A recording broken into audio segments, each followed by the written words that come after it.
అంటే 'దురంధర్' సినిమా చూసినప్పుడు ఇన్ని కష్టాల ఒక వీళ్ళకి ఇంత వాళ్ళ జీవితాన్ని కోల్పోయి అంటే 'దురంధర్' సక్సెస్ఫుల్గా వెనక్కి వచ్చాడేమో ఒక 'దురంధర్' కానీ కొన్ని వేల 'దురంధర్'లు అక్కడే ఆ మట్టిలో కలిసిపోవడం దొరికిపోయి చిత్రహింసల పాలు ఎలా చేశారో కూడా ఆ సినిమాలో చూసాం మనం. సో ఏంటన్న గారు ఏం చెప్తారు వీళ్ళ గురించి, ఈ దురంధర్ల నిజమైన దురంధర్ల గురించి? 'దురంధర్' అంటే 'దురంధర్ 2' గురించి ఇంకొక చిన్న విషయం చెప్తాను. రైట్.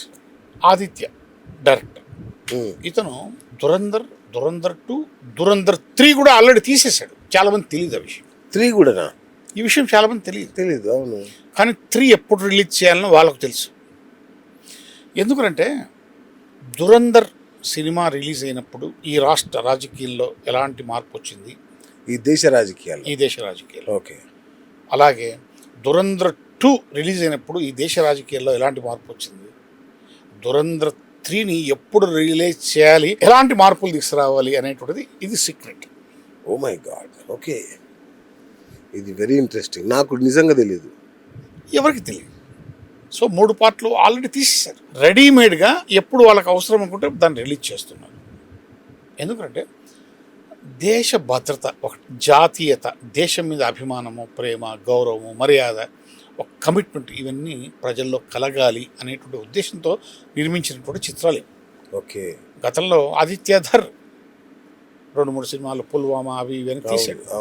ఆయన ఆలోచనలన్నీ కూడా వేరే విధంగా ఉంటాయి. ఇప్పుడు వాటి గురించి మనం మాట్లాడుకోం. రైట్. ఏదేమైనా కూడా 'దురంధర్ 2' అనేటువంటివి సునామీ సృష్టించాయి. 1000 కోట్ల వెళ్ళిపోయి దాదాపు ఎక్కడికో వెళ్ళిపోయినాయి. రికార్డ్స్ మనకు సరికొత్త రికార్డ్స్ మనకు తెలియదు. ఇక్కడ ఏంటంటే భారతదేశం పట్ల ఉన్నటువంటి ప్రేమ, అభిమానంతో, గౌరవంతో, ఒక కమిట్మెంట్తో ఒక వ్యక్తి పాకిస్తాన్కి వెళ్ళి గూఢాచార్య చేయడం అనేటువంటిదే అందరినీ ఉర్రు తొలగించింది. దీన్ని అందరూ చేయలేరు. అక్కడి అండర్ వరల్డ్లో కలిసిపోవడం మళ్ళీ చెప్తాను, ఇది పెద్ద సంచలనం సృష్టించింది. At the same time cinema చూసేంత వరకు ఈ విషయాలు ఎవరికి తెలియదు. సినిమా చూసిన తర్వాత ఈ 'దురంధర్' గురించి చర్చ మొదలైంది. ఈ 'దురంధర్' గురించి చర్చ మొదలైంది. ఎవరు 'దురంధర్' ఏంటి, ఏ కథ? యాక్చువల్గా రియల్ 'దురంధర్' వేరు, రియల్ 'దురంధర్' వేరు. ఓకే. రియల్ 'దురంధర్'కు మాతృకైనటువంటి రియల్ 'దురంధర్' పేరు రవీంద్ర కౌశిక్. రాజస్థాన్లో ఒక సామాన్య కుటుంబంలో పుట్టి భారతదేశం పట్ల ఉన్నటువంటి ఒక కమిట్మెంట్తో పాకిస్తాన్కి వెళ్ళి గూఢాచార్యం చేశాడు. ఓకే. ఇది చాలా గొప్ప విషయం. ఇది యువతకు స్ఫూర్తిదాయకం కావాలి. అందరూ ఇతర దేశాలకు పోతున్నారు. దేనికోసం? డబ్బు సంపాదించడం కోసం. కోట్లు సంపాదిస్తున్నారు, ఇళ్ళకు పంపిస్తున్నారు. దేశం పట్ల నిబద్ధత, దేశం పట్ల అభిమానం, దేశంకి మనం త్యాగం చేయాలి అనే ఆలోచన ఒక్కరికైనా ఉందా అని ఈ తరం జన్-జీ అంటున్నారు కదా, వాళ్ళందరికీ వేస్తున్నారు. కాక్రోచ్ జనతా పార్టీ అని ఈరోజు ఒక పార్టీ ఆన్లైన్లో ఉద్భవించింది, నెట్లో ఉద్భవించింది. ఆ పార్టీ వాళ్ళకు కూడా చెప్తున్నాను, ఈ దేశాన్ని మీరు ఏం చేయబోతున్నారో అందరికీ తెలుసు. ఇతర దేశాల్లో భారతదేశ గౌరవాన్ని కాపాడమని మీ అందరికీ సవినయంగా నమస్కారం చేస్తున్నాను. కాక్రోచ్ జనతా పార్టీ మంచి లక్ష్యంతో మొదలవ్వలేదా? లేదు, దీని వెనక చాలా కుట్రలు, కుతంత్రాలు ఉన్నాయి. అవన్నీ కూడా మన భారతదేశ నిఘా వర్గాలు పెట్టి ఉన్నాయి, తెలుస్తుంది. ఇటువంటి వలలో పడవద్దు యూత్ అని నేను సగర్వంగా చెప్పుకుంటున్నాను. That's my request. జాగ్రత్తగా ఉండండి. ఓకే. ఎవరు పడితే వాళ్ళు ఏం చెప్తేది మీరు వినేసి ఆవేశంతో ఉప్పొంగిపోయి ఏదో ముందుకు పోతే కష్టం. ఎందుకంటే ఈరోజు మొత్తం ప్రపంచం శ్రీలంక, నేపాల్, బంగ్లాదేశ్లను అబ్జర్వ్ చేస్తున్నాయి. అటువంటి సమయంలో ఇక్కడ కాక్రోచ్ జనతా పార్టీ అనేటువంటిది ఒకటి వచ్చింది. అంటే భారతదేశంలో ప్రభుత్వాన్ని అస్థిరతపరిచి ఇంకోటి చేసేసి వ్యవహారం చేయాలని ఉద్దేశంతో ఇవన్నీ జరుగుతున్నాయి. కాబట్టి యువత జాగ్రత్తగా ఆలోచించాలా, ఆవేశపడకండి, కూల్గా ఆలోచించండి. మీ నిర్ణయాలు మీరు తీసుకోండి, ఏం తప్పేం లేదు. ఎవరి నిర్ణయం వాళ్ళు తీసుకుంటే తప్పలేదు, కానీ ఆవేశపడద్దండి, రెచ్చగొడితే రెచ్చిపోవద్దండి, కూల్గా ఉండండి. That is my request. అందుకని నేను ఈ 'దురంధర్' పాత్ర దురంధర్ ఈ దేశంలో నుంచి వేరే దేశంలోకి పోయి అక్కడ గూఢాచార్యం చేసేసి భారతదేశాన్ని కాపాడినటువంటి గొప్ప వ్యక్తి. అవును. తన ఐడెంటిటీని కోల్పోయి, తన కుటుంబాన్ని వదిలేసి, తన కులాన్ని వదిలేసి, ఏంటండి నాకు అర్థం కాదు. మీకు వీళ్ళంతా కనపడరా? ఈయన ఆర్మీలో చేశాడు సార్, చేశాడు రవీంద్ర కౌశిక్.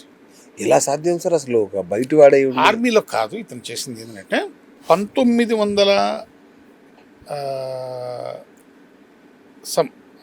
ఆ టైంలో ఈయన రీసెర్చ్ అండ్ అనాలిసిస్ వింగ్ అనేటువంటి దానికి సెలెక్ట్ అయ్యాడు.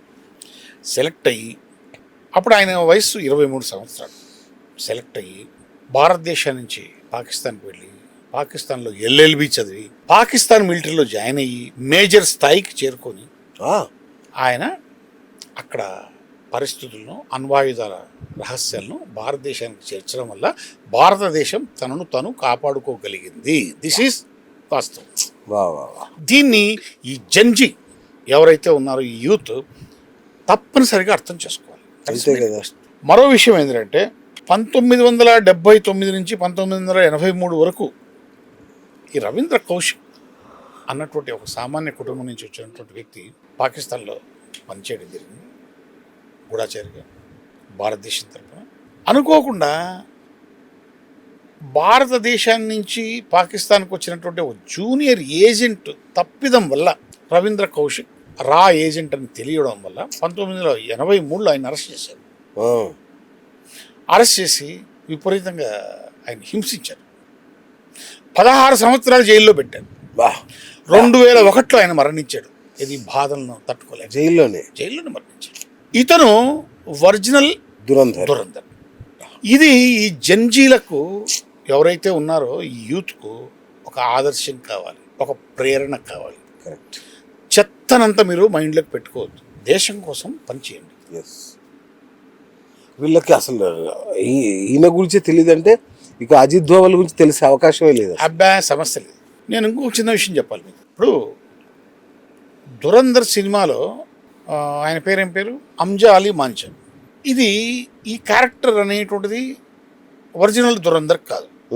ఇది భారత గూఢాచారిగా పనిచేసినటువంటి మోహిత్ శర్మ అని ఒక వ్యక్తి యొక్క పాత్రను తయారు చేసి దురంధర్గా ఆయన రా ఏజెంట్ మోహిత్ శర్మ ఓకే ఆయన పాత్రను తయారు చేసి స్క్రిప్ట్ తయారు చేసి సినిమా తీశారు.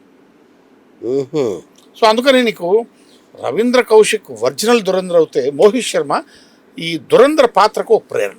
Okay it's important. Got it. కాబట్టి సినిమా చూసి బయటికి రావడము, సినిమా చూసి ఏదో పల్లీలు తినడం, లేకపోతే పాప్కార్న్ తినేసి బయటికి రావడం, సినిమా భలే ఉంది, భలే ఎగ్జైటింగ్ ఉంది, 4 గంటలు భలే గడిచిపోయింది కాదు. సినిమా ద్వారా ఏం చెప్పబోతున్నారు, ఏంటి, ఏం కథ, మనం కొంచెం విశ్లేషించుకోవచ్చు.